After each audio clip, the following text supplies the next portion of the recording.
আন্তারা নিজের হাতেই মিথিকে খাওয়ালো। সে ভেবেছিল মিথি জেদ করবে, রাগ দেখাবে, তবে সে তেমন কিছুই করেনি। আন্তারা যখন খাবার সামনে নিল সে চুপচাপ খেলো। খাইয়েই নিজেই হাত মুখ ধোয়ালো, মাথা পরিপাটি করে বাঁধলো। একদিন এই মেয়েটার চেহারা অন্যরকম লাগছে, আবার সে এক গাধামি করেছে। এসেছে তো এসেছে খালি হাতে। মিথি টুকটাক জামা কাপড় থেকে দরকারি কিছু জিনিস নিয়ে আসা দরকার ছিল, তার গোবর মাথায় এসব কিছুই আসেনি। সে বাতেই দরজায় টোকা পড়লো। আন্তারা নিজেই উঠলো, দরজার সামনে যেতেই দেখলো জহির দাঁড়িয়ে আছে, তার হাতে জামা কাপড়। সে বাড়িয়ে বলল, এগুলো আমার ছোট বোনের, আপাতত নিন, আমি সব ব্যবস্থা করছি। আন্তারা কিছুক্ষণ তাকিয়ে রইল, তারপর তার স্বভাব মতো কোমল সুরে বলল, মিথির জায়গায় যদি আপনার পরিকল্পনা অনুযায়ী বিথি থাকতো তাহলে আজকে কি বিথির জন্য এমন ব্যবস্থা করতেন? জহির চমকে উঠল। আন্তারা উত্তরের জন্য তাকিয়ে রইল। জহির কথা বলতে পারল না। আন্তারা বড় একটা শ্বাস ফেলে হাত বাড়িয়ে কাপড় নিল, নিতে নিতে বলল, জহির ভাই, আমি খুবই স্বল্প বুদ্ধির মানুষ, এত প্যাঁচ আমি ধরতে পারি না। তবে আমার বাবা বলতো, আমরা যাকে সত্যিই ভালোবাসি তার ক্ষতি আমরা কখনো চাইতে পারি না। জহির নিচের দিকে তাকিয়ে রইল। এক ভুল তার পুরো জীবনে কলঙ্ক মাখিয়ে দিল। সে কি কখনো আর এই কলঙ্কের দাগ মুছতে পারবে? মিথি জহিরের দিকে তাকিয়ে মুখ বাঁকিয়ে হাসলো। তার বোনের সম্মান নষ্ট করে মৃত্যুর পরিকল্পনা করা লোকের সাথে তাকে সারা জীবন থাকতে হবে, তার দেয়া খাবার খেতে হবে, তার দেয়া কাপড় চোপড় গায়ে জড়াতে হবে, একই ঘর, একই ছাদ, একই বিছানায় ঘুমাতে হবে। এত বড় শাস্তি কি তার পাওনা ছিল? সে এসেই বলল, দরজাটা লাগিয়ে দাও তো ভাবি, আমার গা গুলিয়ে আসছে। আন্তারা বেরোতে বেরোতে সন্ধ্যা হয়ে গেল। রমেশ ভাই কোথায় আছে কে জানে। সে বাইরে বেরিয়ে আশেপাশে তাকালো। এই বাড়ির চারপাশে বিশাল দেয়ালে ঘেরা, জায়গা অনেক, বাইরের হাবভাব বোঝা যায় না, তবে পুরো বাড়ি আলোয় ঝলমল করছে। সন্ধ্যা যে হয়েছে বোঝার উপায় নেই। সে একটু এগোলো, গেটের সামনে ইব্রাহিম লোকটাকে দাঁড়িয়ে থাকতে দেখলো। তাকে দেখে হালকা হেসে বলল, ভালো আছো আন্তারা? আন্তারা দাঁড়িয়ে গেল।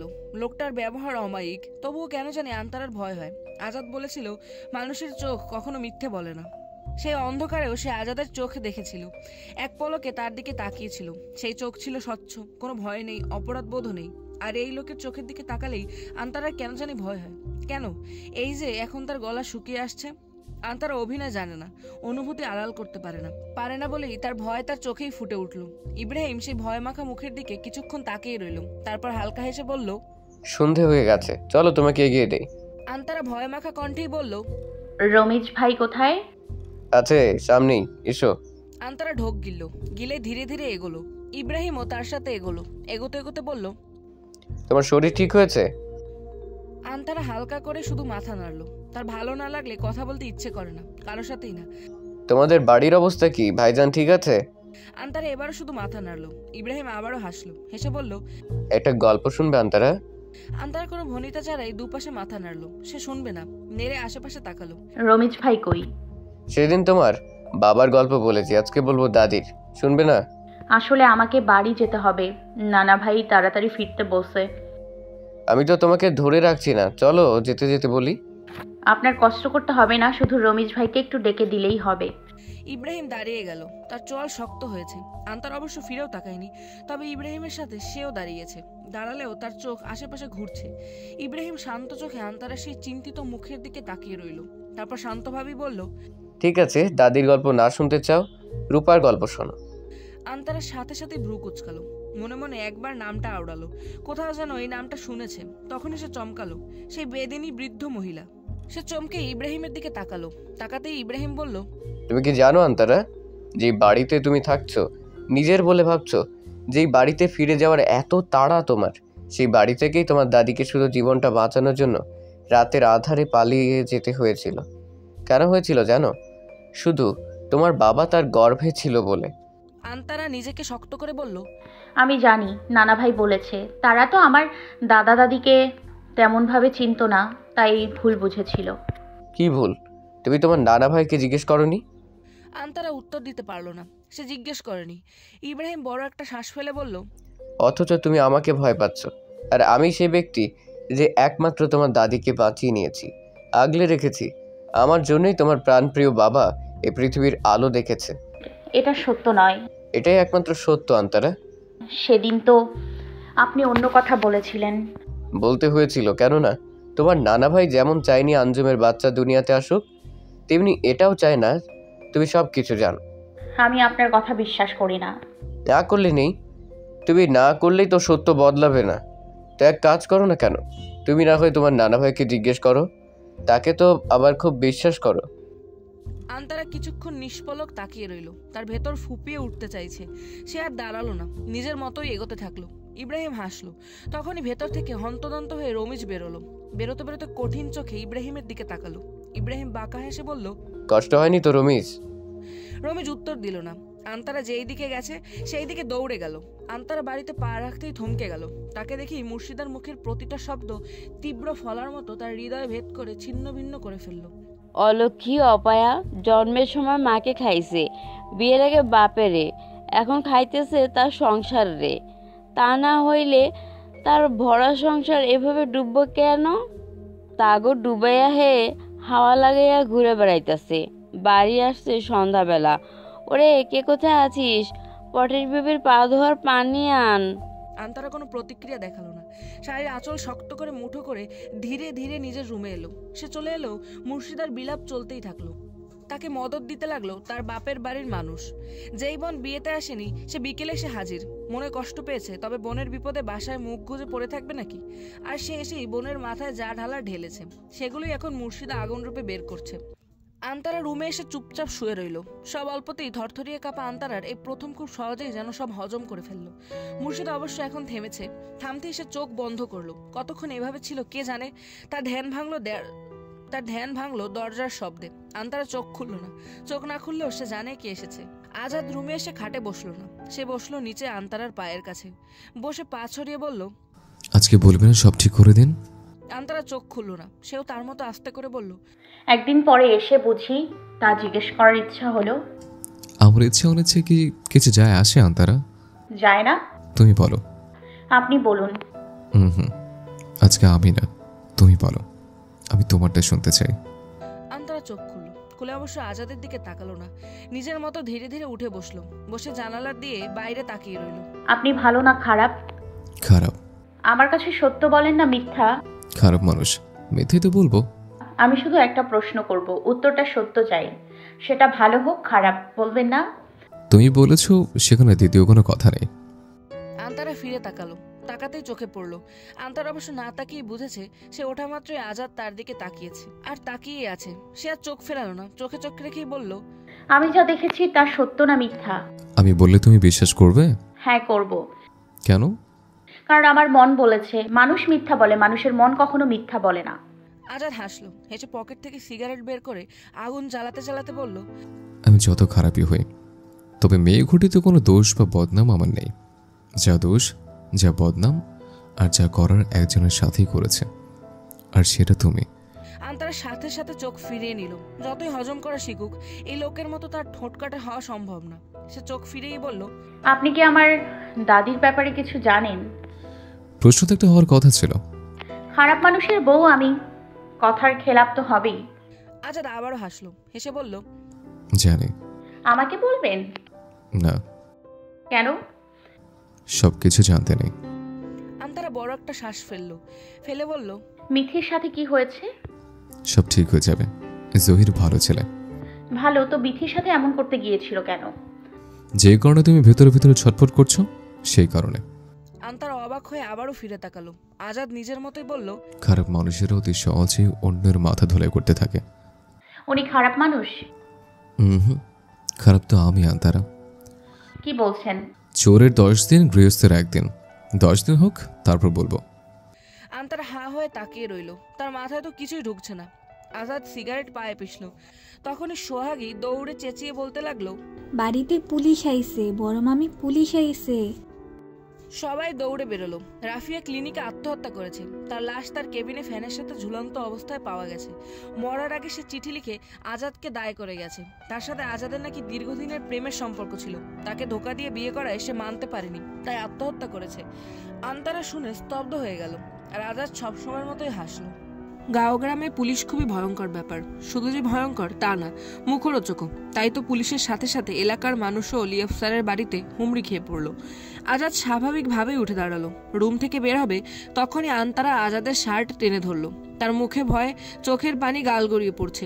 আজাদ হাসলো। আঙুলের ডগায় আন্তারার চোখের পানি নিয়ে বলল, জনম আমার বিবশ হলো এই এক বিন্দুর তৃষ্ণায়। আন্তারার হাত আপনা আপনি আজাদের শার্ট থেকে ছুটে গেল।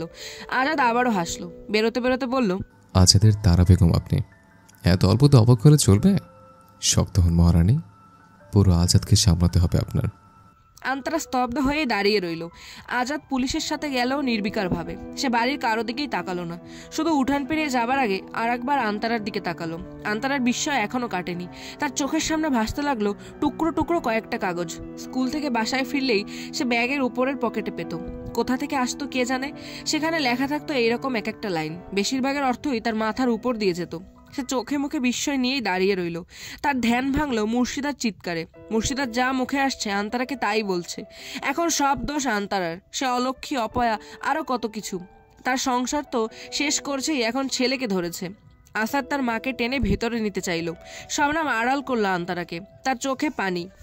পানি নিয়েই আফসারের রুমের দিকে তাকালো। এত কিছু হচ্ছে, দাদাভাই আসে না কেন? মুর্শিদা ঠেলে আসাদকে সরালো। আজ যেন তার গায়ে দানবের শক্তি। কথার বাণেই সে আন্তারাকে শেষ করবে। তার সাথে যেন গ্রামের মানুষও সুযোগ পেয়ে গেল। তাদের মুখও ছুটল। এক এক করে সব বলতে লাগলো। আন্তারা স্তব্ধ হয়ে এক এক করে প্রত্যেক মানুষের মুখের কথা শুনলো মুর্শিদাও। এত কিছু তো সে জানতো না। সে অবাক হয়ে আহমদের দিকে তাকালো। আহমদ শুধু তাকিয়ে বলল, এসব সত্য না মুর্শিদা। তাহলে সবাই মিথ্যা বলছে? হ্যাঁ। মুর্শিদা দাঁত চিবিয়ে বলল, তাহলে সত্য কে বলছে? শুধু তোমার সত্যবতী বাবা? আহমেদ তার বাবার মতোই শান্ত, নরম, কোমল প্রকৃতির। মুর্শিদার সাথে কখনো খারাপ ব্যবহার করেছে বলে মনে পড়ে না। তবে আজ কণ্ঠে রাগ নিয়ে বলল, আমার বাবার ব্যাপারে কথা চিন্তা ভাবনা করে বলবে মুর্শিদা। মুর্শিদা চেঁচিয়ে উঠল। চেঁচিয়ে বলল, বললে কি করবা? বলো কি করবা? তালাক দিবা? দাও। এক ভাই তো নাক কাটাইয়া মুখ লুকাইছে, তুমি আবার বাদ যাইবা কে? এক্ষুনি দাও। আহমদ দীর্ঘশ্বাস ফেলে বলল, তোমার এখন হিতাহিত জ্ঞান নেই মুর্শিদা, যাও বিশ্রাম করো। মুর্শিদা আগের মতোই চেঁচিয়ে বলল, আমার মেয়ে মরার মতো, ছেলেরও পুলিশ নিয়ে গেছে। আর কি বাকি আছে আমার জীবনে? আর কত হিতাহিত জ্ঞান থাকবো কন? আর কত থাকবো? যে যা করেছে তার ফল এগুলো। এখানে আন্তারার কোনো দোষ নেই। আমি আছি, আব্বা আছে। যাও বিথির কাছে যাও। বিয়ে ভাঙলেই জীবন শেষ হয়ে যায় না। আর যে বাড়ির মানুষ এমন অবস্থায় একটা মেয়েকে ছেড়ে দিতে পারে, সেই বাড়িতে বিয়ে না হয়েই ভালো হয়েছে। টাকা পয়সা না, এর পরের বার আমি মানুষ দেখে আমার মেয়ের জন্য বিয়ে ঠিক করব, যেমন করেন আমার আব্বা। আর করেন বলেই তার কোনো সিদ্ধান্ত ভুল হয় না। তাই যা হচ্ছে এখানে আন্তারার না, বরং তোমার দোষই বেশি। তাই নিজের দোষ পরের ঘাড়ে ফেলা বন্ধ করো মুর্শিদা। মুর্শিদা স্তব্ধ হয়ে বসে রইল। তার দোষ বেশি। তার জন্য তার মেয়ের জীবন নষ্ট হয়েছে। সে আগুন চোখে আন্তারার দিকে তাকালো। আন্তারার অবশ্য দিন দুনিয়ার কোনো হুঁশ নেই। তার কানে একটা কথাই বাজছে, এই মেয়ের শরীরে রক্ত বিষাক্ত রক্ত। এই রক্তের কোনো শেকড় নেই। শুধু হুঁশ জ্ঞান যে আন্তারার নেই তা না, বিথিরও নেই। সে রুমে বসে সবই শুনলো। তার মনে হলো এই যে এত এত ঝামেলা, এর সব কিছুর জন্যই সেই দায়ী। সে যদি না থাকতো তাহলে ঝামেলাও থাকবে না। সে চোখ উঁচু করে ফ্যানের দিকে তাকালো। এমনিতেই তার জীবনে আর কিছু হওয়ার নেই। বসে বসে বাবা মায়ের দুশ্চিন্তা বাড়িয়ে লাভ কি? ইব্রাহিম মাত্রই শোয়ার আয়োজন করছিল, তখনই হন্তদন্ত হয়ে জামিল এলো। ঢোক গিলে বলল, গড়বড় হয়ে গেছে ভাইজান, রাফিয়া গলায় ফাঁস নিয়েছে। ইব্রাহিমের কপালে কয়েকটা ভাঁজ পড়ল। ভ্রু কুচকে বলল, তাকে না তুমি শহরে পৌঁছতে গেলে? গিয়েই তো ছিলাম ভাই, এই চুরি করিল। তার নাকি হাসপাতালে কি কি দরকারি জিনিস আছে, 2 মিনিটের কাম, তাই গেল। আর খবর নেই। এদিকে আমি দাঁড়িয়ে আছি তো আছি, কিছুক্ষণ পরে হুড়তুল পড়ে গেল। এত তাড়াতাড়ি পুলিশও আইলো কোথা থেকে কে জানে। কি হইল কিছুই তো বুঝলাম না। ইব্রাহিম দাঁতে দাঁত পিষল। রাফিয়াকে তার আরও প্রয়োজন ছিল। বিয়ে ছেলে খেলা না, একটু সন্দেহ ঢুকিয়ে শেষ করে ফেলবে। তার তো আরও পরিকল্পনা ছিল। সে দাঁতে দাঁত পিষেই বলল, এটা আত্মহত্যা না গাধা। জানি তো ভাইজান, কেন ছুরি হাসতে হাসতে নাচতে নাচতে আত্মহত্যা করতে যায় বা। আজাদ? আজাদ কোথায়? এইদিকে তো আরেক কাহিনী। হেঁটে হেঁটে পুলিশ ধৈর্য নিয়েছে। ওই মায়া নাকি চিঠি লিখিয়া গেছে। ইব্রাহিম কপালে হাত রেখে বসলো। কিছুক্ষণ নিশ্চুপ বসে শান্তভাবে বলল, আজাদের ব্যাপারে আমি খোঁজ লাগাতে বলেছিলাম। লাগাইছি তো ভাই, কোনো ডাম বাম নাই, একেবারে ফকফকা সাদা কাগজ। আমার তো মনে হয় ওই সব বুড়াইটার কাম। ইব্রাহিম কঠিন চোখে তাকালো। জামিল সাথে সাথে জিভ কাটলো। উপরে জিভ কাটলেও মনে মনে বিরক্ত হলো। ঢং দেখে আর বাঁচি না। তলে তলে তল কেটে ফালাফালা করে ফেলতেছে, তাকে আমার অসম্মান করে কিছু বলা যাবে না। কত রঙ্গ যে দেখা লাগবো। আমি আফসার ভাইজানকে চিনি, তিনি কখনো অন্যায়ের দিকে যাবে না। যাকে চিনি না সেটা হলো আজাদ। আমি গ্রাম থেকে বের হয়েছি অনেক আগে জামিল। এরপর কে কতটুকু বদলেছে আমারটা যেমন এই গ্রামের কেউ জানে না, আমি ওই গ্রামেরটা জানি না। ইকবালকে ডাকো। ইকবাল এলো বিরক্ত মুখে। তার ভাইয়ের কোনো কাজে আজকাল তার পছন্দ হচ্ছে না। সে বিরক্ত মুখেই বলল, আফসার ভাইজান যেমন তার পুরো হুদি গোষ্ঠীও তেমন। ইব্রাহিম বিরক্ত মুখে বলল, তাহলে আজমলকে আকাশ থেকে টপকেছে? এটা কুলঙ্গার। তো এরকম কুলাঙ্গার যারও নেই, সেই গ্যারান্টি কি? আমি জানি না, সেইভাবে সেরকম কিছু দেখিনি।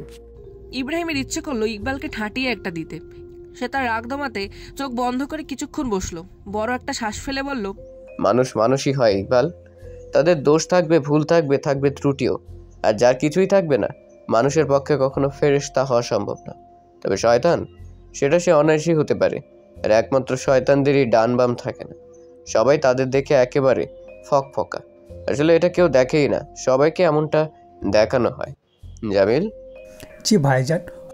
এত ঘাঘুমাল হয়ে তুমিও সবার মতো দেখেছো ফকফকা, তাহলে বুঝতে পারছো সে কতটা ঘাঘু। সে অনায়াসেই তোমার সামনে পর্দা ফেলেছে। সেই পর্দার উপরে ভর দিয়ে আমি গাধার মতো চাল চেলেছি। এখন ধপাস করে পড়ার জন্য প্রস্তুত হও। অলি আফসারের কানে সবই এসেছে, তবে সে নড়ল না। রমিজ পাশে বসে বলল, এইসব কি হইতেছে দাদা ভাই?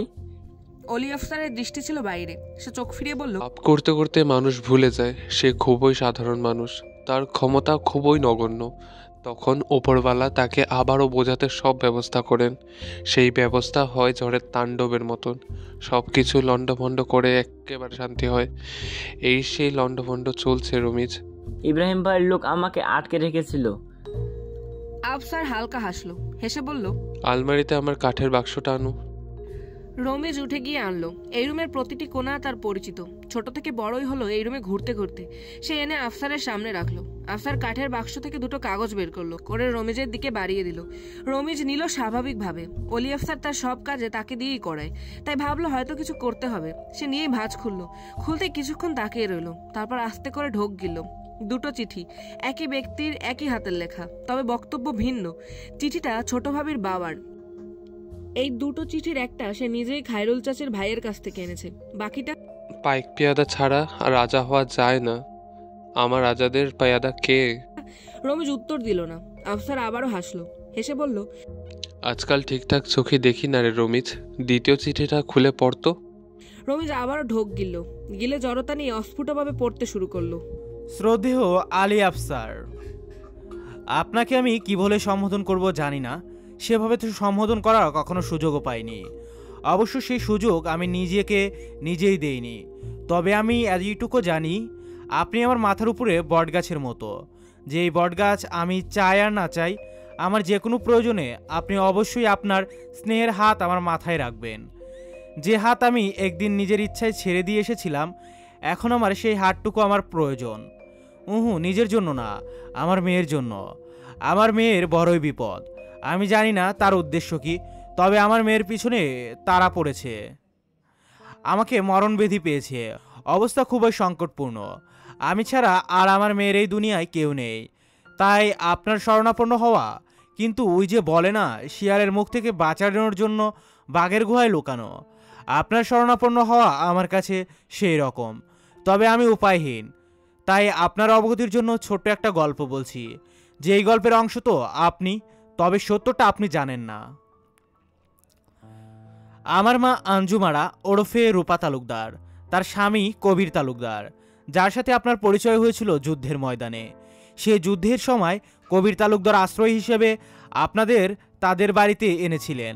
সে আনাই তার জীবনের কাল ছিল, কেননা আপনার হাত ধরেই কবির তালুকদারের বাড়িতে পা রেখেছিল ইব্রাহিম। আর তখনই তার নজর পড়ে আমার মা রূপার দিকে। ভয়ালো এক রাতে কবির তালুকদার মৃত্যুবরণ করেন। মৃত্যুর আগে আপনার হাত ধরে আকুতি করে বলেছিলেন, আমার পরিবারকে দেখে রাখবেন ভাইজান, আমি ছাড়া তাদের কেউ নেই। ভয়ালো এক অন্ধকার রাত, দুপক্ষের গুলি বর্ষণ, এইগুলিতে কবির তালুকদার মৃত্যুবরণ করেন। কিন্তু আপনি কি জানেন কবির তালুকদার কার গুলিতে মারা গিয়েছিল? ইব্রাহিম। সে শুধু সুযোগ নিয়েছিল, আর সেই সুযোগ সে সফল। রূপাকে পাওয়া একমাত্র বাধা কবির তালুকদার খতম। তবে ভাগ্য মানুষের চেয়েও নির্মম। আপনাদের ফিরে আসতে আসতেই রূপাদের পরিবার তো ভালোই, পুরো গ্রাম তছনছ। আপনারা রূপাকে তো ভালোই তাদের পরিবারের কাউকে খুঁজে পেলেন না। ইব্রাহিম পাগল হয়ে গেল। এই পাগলামিতে সে কি তাণ্ডব করেছিল আপনি নিজের চোখেই দেখেছেন। আপনি ভেবেছেন সে দেশের জন্য করছে, আসলে গল্প ভিন্ন ছিল। দেশ স্বাধীন হলো, কত কত যে মেয়েকে মুক্তিবাহিনীরা উদ্ধার করলো, সে মেয়েদের ভিতরে আপনারা একজনকে পেলেন। এমন অবস্থায় পেলেন তাকে হয়তো না পেলে বরং খুশি হতেন। তার বেঁচে থাকার কিছুই আর অবশিষ্ট ছিল না। সে আপনার কাছে মৃত্যু ভিক্ষা চাইল, তবে আপনি তো আপনি তাকে দিলেন নতুন করে বাঁচার স্বপ্ন, নতুন একটা পরিচয়, নতুন একটা জীবন। সে সেই জীবনের স্বল্প সময়ে নিজেকে মানিয়ে নিতে চাইল, কিন্তু তার ভাগ্য, তার তো অন্য ভাবনা। সেই মানিয়ে নেওয়া জীবনে আমার অস্তিত্ব জানান দিল। তার সব মানিয়ে নেওয়া শক্তি সেখানেই সমাপ্তি হলো। আপনি পরম মমতায় আবার তার মাথায় হাত রাখলেন। শুধু কি তার মাথায় রাখলেন জাহিদ নামের বিষাক্ত একটা অঙ্কুরের মাথায়। অবশ্য আপনার কাছে সে বিষাক্ত না, সে শুধু নিষ্পাপ একটা শিশু। আপনার চোখে তার কোনো দোষ নেই, কিন্তু দুনিয়া তাদের চোখে। এক এক করে আঙ্গুল উঠতে লাগলো। সে আঙ্গুলের সামনে ঢাল হয়ে যেমন দাঁড়ালেন আপনি, তেমনি আরেকজন ইব্রাহিম। রূপা, আমার মা যেমন আপনার কাছে মৃত্যু ভিক্ষা চেয়েছিল, তেমনি সে চাইল রূপাকে, আমার মতো বিষাক্ত এক অঙ্কুর সহ। তার শুধু রূপা চাই, যে কোনো বিনিময়ে, যে কোনো মাধ্যমে। আমার মা আঞ্জুমারা, আমি তাকে আঞ্জুমারা হিসেবেই চিনি। লক্ষ লক্ষ মানুষের সাথে রূপা তালুকদারও মারা গেছে, আর মারা গেছে তার সব আবেগ, অনুভূতি, ভালোবাসা। তার মনে তখন শুধু ঘৃণা। অন্যের উপরে তো ভালোই, এই যে নিজের শরীরের এটার উপর, এই শরীরের ভিতর আমার অস্তিত্বের উপরে। ইব্রাহিমের প্রস্তাব আপনি সাথে সাথে নাকচ করলেন। সন্তান গর্ভে থাকা অবস্থায় ইসলামী শরীয়তে বিয়ে জায়েজ না, নাকচ করলো আমার মাও। তিনি সোজা বলেন তিনি বেঁচে থাকতে আর কোনো পুরুষের সঙ্গী হতে পারবেন না। ইব্রাহিম তবুও হাল ছাড়ল না। সে দৃঢ়তার সাথে জানালো সে অপেক্ষা করবে। আপনি অমত করলেন না, কেননা আপনিও তখন চেয়েছিলেন আঞ্জুমের সন্তান একটা সুন্দর ভবিষ্যৎ হোক। আর ইব্রাহিম আপনার কাছে হীরা, এই হীরার চেয়ে ভালো আর কে হবে? তবে এটা ইব্রাহিমের মা মানতে পারলেন না। অবশ্য তার জায়গায় কেউই মানতে পারতো না। তিনি এলাকার যত গণমান্য লোক আছে সবার দ্বারস্থ হলেন, আর সাথে এ রটিয়ে ফেললেন। এই মেয়ে, এই বিষাক্ত সন্তান আফসার ইচ্ছে করে তার ছেলের ঘাড়ে ফেলেছেন। সে বিধবা, গরিব মানুষ, তার কোনো উপায় নেই। আপনাদের হাতে ছাড়লাম, আপনারাই ব্যবস্থা করেন। এলাকার মানুষ এই ব্যাপারটা নিয়ে এমনিতেই চটেছিল। তারা সুযোগ পেল আরও উপড়ে পড়ে লাগলো। নয় মারবে, নয় গ্রাম ছাড়া করবে। আপনি দিশে ফেলেন না। আর তখনই ইব্রাহিম আবার এগিয়ে এলো। অবশ্য এতে তারও বেশি লাভ ছিল। সে এতটুকু ঠিকই বুঝেছিল এই গ্রামে আঞ্জুমাকে নিয়ে সুন্দরভাবে থাকা সম্ভব না, বরং চলে যাওয়াই ভালো। তাই অন্ধকারে এক রাতে অজানা দুটো মানুষ বেরোলো বেঁচে থাকার তাগিদে। একজনের বেঁচে থাকা শুধু নিঃশ্বাস নেওয়া, আর একজনের সব কিছুর বিনিময়ে একজনকে পাওয়া।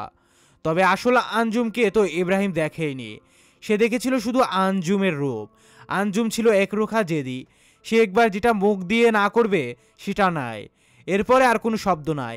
তার কাছে ইব্রাহিমকে সেই যে নাকচ করেছে তার অধ্যায় সেখানেই শেষ, এরপরে আর কিছুই নেই। তাদের নতুন জীবন শুরু হলো শহরের এক বহুতল বাড়িতে, যেটা ছিল আপনার এক বন্ধুর। এক বাড়িতে থাকলেও ইব্রাহিম আঞ্জুমকে তো ভালোই আঞ্জুমের ছায়াও দেখতে পারতো না।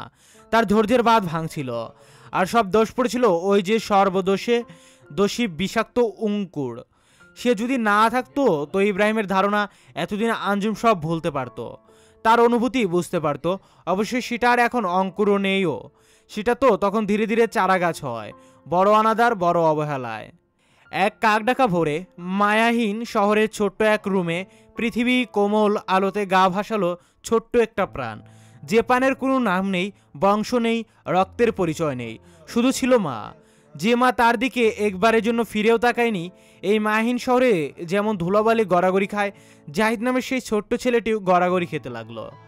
তখন ইব্রাহিম আবার আফসারের হাত ধরল, কেননা আঞ্জুমের অবশিষ্ট কিছু যদি থাকে তা হলো আফসারের প্রতি সম্মান।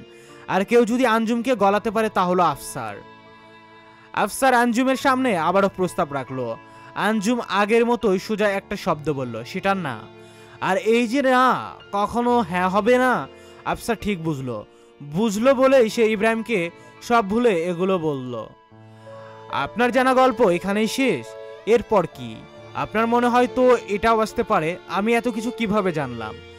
ওই মায়াহীন শহরে ইট সিমেন্টের বাড়িতে একটা মানুষকে কেউ চোখেই দেখতো না, আর সেটা আমি।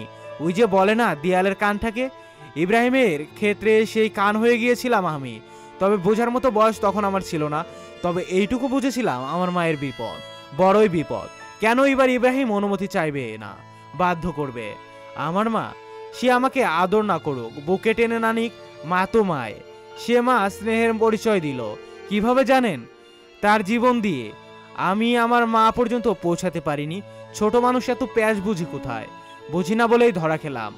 আমাকে ধরে ইব্রাহিমের কোনো প্রতিক্রিয়া হলো না। ততদিনে ইব্রাহিমের অনেক বন্ধু বান্ধব জুটেছে, তাদেরকে খুব স্বাভাবিকভাবে বলল ছাদে গিয়ে ছুঁড়ে ফেল। এই শহরে অহরহ বাচ্চা খেলতে গিয়ে ছাদ থেকে পড়েছে, এ আর নতুন কি? ওই যে বললাম দেয়ালের কান, এবার সেই কান হলেন আমার মা। দেখতে না পারুক, নাড়ি ছিঁড়া তো একটু টান লাগবেই। যে এই মুখের দিকে ফিরেও তাকায়নি, সেই মুখের মানুষটার ছোট্ট কোমল হাত নিজের হাতে নিয়ে পালাতে চাইলেন। তবে ওই যে ভাগ্য, সে তো বড়ই নির্মম। ইব্রাহিম এবারও ধরে ফেলল, ধরে আগের মতোই সুন্দর শান্তভাবে শুধু বলল, আমাকে বিয়ে করো আঞ্জুম, তা না হলে তোমার সামনে তোমার ছেলেকে এই ছাদ থেকে ছুঁড়ে ফেলবো। আমার মায়ের ভিতর থেকে শুধু আবেগ অনুভূতি হয়েছিল তা না, ভয় নামক শব্দটাও ছিল না। সে শুধু শুনে অল্প করে একটু হাসলো, হেসে প্রথমবার আমার মাথায় হাত বুলালো, কপালে আলতো করে স্নেহের একটা পরশ দিয়ে চোখের পলকে আমার সামনে টুপ করে ছাদ থেকে পড়ে গেল। ইব্রাহিম পাগলের মতো নিচে দৌড়ে গেল। আমি সেখানেই দাঁড়িয়ে রইলাম। আমার মায়ের রক্ত রাঙানো মুখটা আমি দেখতে চাইনি। আমার কাছে আমার মায়ের সেই হাসি মাখা মমতাটুকুই থাকুক। তারপর কি, সেইটুকু তো আপনার জানাই। অবশ্য এই গল্প ইব্রাহিম বানায়নি, বানিয়েছে তার চেলাপেলারা। ইব্রাহিমের বেশ কিছু সময় হিতাহিত জ্ঞান ছিল না, বলতে গেলে সে ছিল পাগলের মতো। আর আমার মা নেই, আমিও নেই। জীবনের মতো জীবন কেটে গেল। আল্লাহর কি কুদরত দেখুন, আমার ঘরে আবার আমার মাকেই পাঠালেন। তবে কেন তার ভাগ্যটা পরিবর্তন করলেন না? যেই বিষাদের কালিতে আমার মায়ের ভাগ্য, আমার ভাগ্যের গল্প রচিত হয়েছিল, কেন তারটাও লেখা হলো?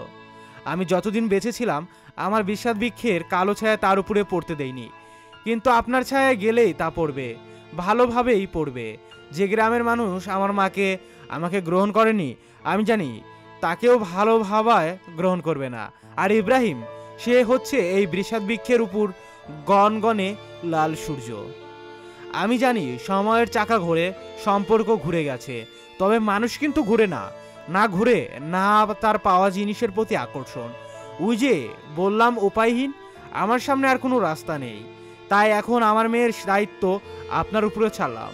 আমি জানি আলী আফসার তার দায়িত্ব কখনো হেলাফেলা করে না, কখনো না। ভালো থাকবেন। আশা করি বাবা মা ছাড়া এই দুঃখিনী মেয়ের পাশে দাঁড়াবেন।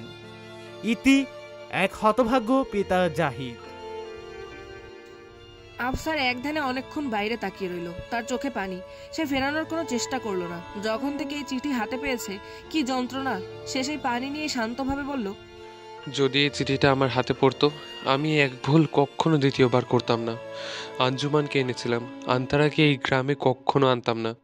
আমি ভেবেছিলাম তার একটা শক্ত আশ্রয় দরকার, যেটা আঞ্জুমানকে দিতে পারিনি, সেটা দেব আন্তারাকে। কিন্তু এখন তো আশ্রয় না, বরং মৃত্যু। এই মৃত্যুর দুয়ারে আঞ্জুমানকে আমি এনেছিলাম, আন্তারাকে আমি আনলাম। এমন কিছু না দাদা ভাই। তাহলে কি আমাকে বলবে? এটা তো কোনো না পাওয়া ভালোবাসার গল্প না। ইব্রাহিমের এক জীবন গেছে আঞ্জুমানের হাহাকারে। সেই হাহাকার থেকেই আন্তারাকে সে আঞ্জুমান ভাবছে, আর ভাবছে বলে সে আন্তারাকে ধ্বংস করতে চাইছে তার সুখে থাকার সব কারণকে। সে আঞ্জুমানকে নিয়ে সুখে থাকতে পারেনি, এখন আঞ্জুমানও পারবে না। এমন কিছুই হবে না।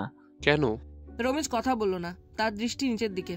আফসার কিছুক্ষণ তাকিয়ে রইল, তারপর সবসময়ের মতো শান্তভাবে বলল, আমার হাতে চিঠি আসার আগে এই চিঠি গেছে আরেকজনের কাছে। সে সুন্দরভাবে লেখা নকল করে কি সুন্দরভাবে উপস্থাপন করেছে। আর আমার গোষ্ঠীতে এই রকম আজব আজব দক্ষতা একজনই আছে। সে কে? রমিজ। রমিজ এবারও কথা বলল না, তবে তার চিবুক আরও নিচে হলো। রমিজ, আমি যা জিজ্ঞেস করার একবারই করব, তাই মৌন থেকে আমার ধৈর্যের পরীক্ষা নেবে না। আজাদ কি আন্তারাকে আগে থেকেই চিনত? রমেশ হালকা করে মাথা নাড়ালো। ছোট ভাই শহরে গিয়ে দেখেছিল। দেখেছিল তো আমাকে বলেনি কেন? তখন সে কিছু জানতো না। সে স্বাভাবিকভাবে বিয়ের প্রস্তাব রাখতে চেয়েছিল, কিন্তু খোঁজখবর করতে গিয়ে এসব বেরিয়েছে। তাছাড়া ছোট ভাবির বাবা তাকে বিয়ে দেবে না। ভাইয়ের আগে অনেকে প্রস্তাব রেখেছিল। তাই এই নোংরা রাস্তা নিয়েছে? না, ভাই ছোট ভাবিকে ধীরে ধীরে রাজি করাতে চেয়েছিল। এর মধ্যে ভাবির বাবা অসুস্থ হওয়ায় সব গরমিল হয়ে গেছে। তার মধ্যে এই চিঠি আপনার হাতে পড়লে আপনি কখনো ভাইয়ার ব্যাপারে ভাবতেন না। আপনার সব ধ্যান থাকতো ভাবির উপরে। তোমার কি ধারণা এখন নেই? ভাই ভাবিকে ছাড়বে না। তাছাড়া ভাবির পেছনে অনেক লোক লেগেছিল। ভাই এরকম না করলেও আপনি তাকে কোথাও নিতে পারতেন না। এক থাপ্পড়েই মুস্তফা দমে যাবে। এটা ভাবলেন কিভাবে? আমার এত কিছু ভাবার তো দরকার নেই রমিত। তুমি শুধু তোমার আজাদ ভাইকে বলে দিও, আন্তারার কিছু হলে তাকে আমি ছাড়বো না। ভাবির কিছুই হবে না, শুধু আপনি আপনার মুখটা বন্ধ রাখেন। আফসার ভ্রু কুচকে তাকালো। রমিজ আগের মতোই মাথা নিচু করে বলল, ছোট ভাবিকে যে যাই বলুক সে একমাত্র বিশ্বাস করবে আপনাকে। আপনি সত্যটা না বললেই তো হয়। মিথ্যে কখনো ভালো বয়ে আনে না। ভালোর জন্য কখনো কখনো মিথ্যা সত্যর চেয়ে খাঁটি হয়। আফসার নিশ্চুপ তাকিয়ে রইল। রমিজ আবার চোখ তুলে তাকিয়ে বলল, অনেক তো অন্যের জন্য ভাবলেন, এবার একবার নিজের মানুষের জন্য ভাবুন দাদা ভাই। ইব্রাহিম আমাদের কেউ না, আপনারও না। শবনম আন্তারার রুমে এসে উকি দিল। আন্তারা শুয়ে আছে নির্বিকার ভাবে, দৃষ্টি বাইরে। কি হয়েছিল, কি হয়েছে সে আগামাথায় কিছুই বুঝতে পারছে না। আসাদ কিছুক্ষণ আগে এলো থানা থেকে। শবনম আজাদ ভাইয়ের ব্যাপারে জিজ্ঞেস করতে শুধু বলল, আন্তারের কাছে যাও, ওর খেয়াল রেখো, আর ওকে একদম একা ছাড়বে না। শবনম সেটা না বললেও রাখতো। কোন জন্মের কোন কাহিনী তা ভেবে বর্তমান নষ্টের কোনো মানে হয়? সে এগিয়ে গেল। সে এসেছে, আন্তারা খেয়ালও করেনি। মেয়েটি লড়ছে এখন নিজের অস্তিত্বের সাথে। সে এগিয়ে গিয়ে আন্তারার মাথায় হাত রাখলো। আন্তারা না নড়লো না কিছু বলল, আগের মতোই বাইরে তাকিয়ে রইল। শবনম বড় একটা শ্বাস ফেললো। কোন পাপের শাস্তি পাচ্ছে এই মেয়েটা, যে 3 পিঁড়ি চলে গেলেও শাস্তি শেষ হওয়ার নাম নিচ্ছে না? এত শক্তি বুঝি এই দেহের রক্তের, যে রক্তের কাছে মনুষ্যত্ব হেরে যায়। তখনই তাদের শাশুড়ির চিৎকার শোনা গেল। তারা দুজনই চমকে উঠল। হন্তদন্ত হয়ে শবনম দৌড়ে গেল। শবনমের পিছু পিছু আন্তারা উঠল, তবে ধীরে ধীরে। বিথি ভেতর থেকে দরজা লাগিয়েছে। মুর্শিদা পাগলের মতো বিলাপ পারছে। পুরনো দরজা। আসাদ রমেশ দুজনে একসাথে শরীর দিয়ে ধাক্কা দিতেই খুলে গেছে। খুলতে আসাদ দৌড়ে গিয়ে দিল ঠাটিয়ে এক চড় লাগিয়ে।